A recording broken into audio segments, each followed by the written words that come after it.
Hello അസ്സാം വലൈക്കും, welcome back to ആമൻസ് kitchen. ഇന്ന് നല്ല ടേസ്റ്റി ആയിട്ട് നമ്മുടെ കേരള സ്റ്റൈൽ നാടൻ മീൻ കറി റെസിപ്പിയാണ്. ചപ്പാത്തിൻ്റെ കൂടെയും ചോറിൻ്റെ കൂടെയൊക്കെ കഴിക്കാൻ പറ്റുന്ന ഒരു അടിപൊളി കോമ്പിനേഷനാണ്. അപ്പോൾ എല്ലാവരും ട്രൈ ചെയ്തിട്ട് എന്നെ ഫീഡ്ബാക്ക് അറിയിക്കണേ.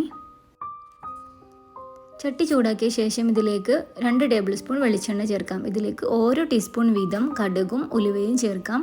ഒപ്പം ഇതിലേക്ക് 4 വറ്റൽമുളകും കുറച്ച് കറിവേപ്പിലയും 2 പച്ചമുളകും ചേർത്ത് കൊടുക്കാം. ഒരു ചെറിയ കഷ്ണം ഇഞ്ചിയും ഒരു 4 വെളുത്തുള്ളിയും കൂടി ചതച്ചത് ഇതിലേക്ക് ചേർത്ത് കൊടുക്കാം. എന്നിട്ട് നന്നായിട്ടൊന്ന് വഴറ്റിയെടുക്കണം. ഇഞ്ചി വെളുത്തുള്ളിയുടെ പച്ചമണമൊക്കെ മാറി കിട്ടണം.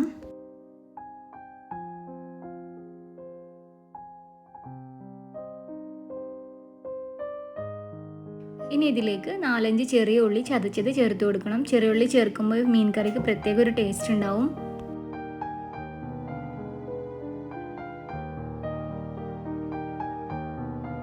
ഉള്ളിയുടെ കളറൊന്ന് ചേഞ്ചായി വരുന്ന സമയത്ത് ഇതിലേക്കൊരു മീഡിയം സൈസ് സവാള ചെറുതാക്കി അരിഞ്ഞത് ചേർത്ത് കൊടുക്കണം. സവാള നന്നായിട്ട് വഴറ്റിയെടുക്കണം. സവാള വഴറ്റിയതിന് ശേഷം ബാക്കിയുള്ള ഇൻഗ്രീഡിയൻസ് ചേർത്ത് കൊടുക്കാം.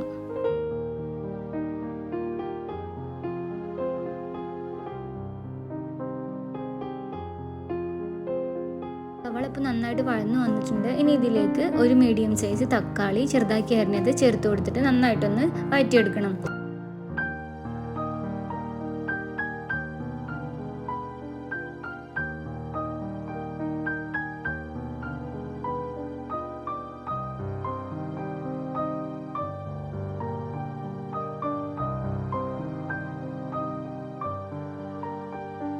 ഇതിലേക്ക് ആവശ്യത്തിനുള്ള ഉപ്പ് ചേർത്തിട്ട് വഴറ്റിയെടുക്കാം.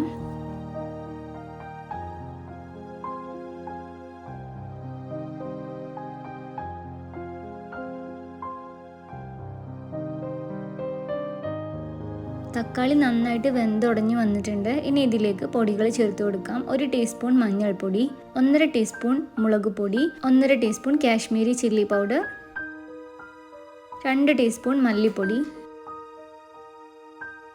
ഇവയൊക്കെ ചേർത്തിട്ട് നന്നായിട്ടൊന്ന് വഴറ്റിയെടുക്കണം. ഒരു ചെറുനാരങ്ങ വലുപ്പമുള്ള പുളി 1 ഗ്ലാസ് ചൂടുവെള്ളത്തിൽ കുതിർത്ത് വെച്ചിട്ടുണ്ട്. ഇനി അത് ഇതിലേക്ക് പിഴിഞ്ഞൊഴിക്കാം.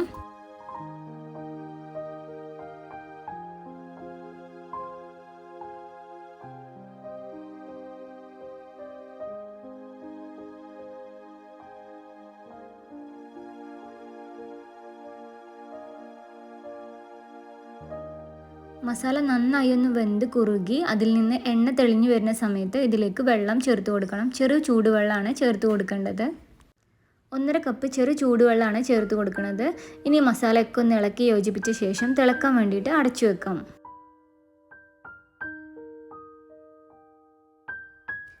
കറി നന്നായി തിളച്ച് വരുമ്പോൾ ഇതിലേക്ക് ആവശ്യത്തിനുള്ള ഉപ്പ് കൂടി ചേർത്തിട്ട് ഇനി നമുക്ക് കഴുകി വൃത്തിയാക്കി കഷ്ണങ്ങളാക്കി മാറ്റിയ മീൻ ചേർത്ത് കൊടുക്കണം. ഞാനിവിടെ 1 കിലോ മീനാണ് ചേർത്ത് കൊടുക്കുന്നത്. മീൻ ചേർത്ത് കൊടുത്ത ശേഷം കറി വീണ്ടും ഇളക്കരുത്. ചട്ടിയുടെ 2 സൈഡിൽ പിടിച്ചിട്ടൊന്ന് ചട്ടി റൊട്ടേറ്റ് ചെയ്ത് കൊടുത്താൽ മാത്രം മതി, അല്ലെങ്കിൽ മീൻ പെട്ടെന്ന് ഉടഞ്ഞു പോകും.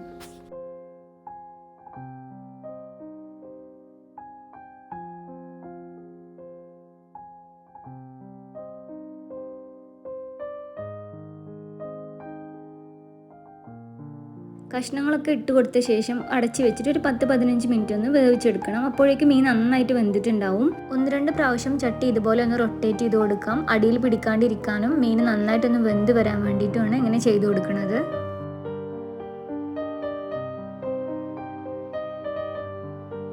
തേങ്ങയൊന്നും അരച്ച് ചേർക്കാതെ തന്നെ നല്ല ടേസ്റ്റി ആയിട്ടുള്ള നാടൻ രീതിയിലുള്ള മീൻ കറി ഇവിടെ റെഡി ആയിട്ടുണ്ട്. അപ്പോൾ എല്ലാവരും ഒന്ന് ട്രൈ ചെയ്തിട്ട് എന്നെ ഫീഡ്ബാക്ക് അറിയിക്കണേ.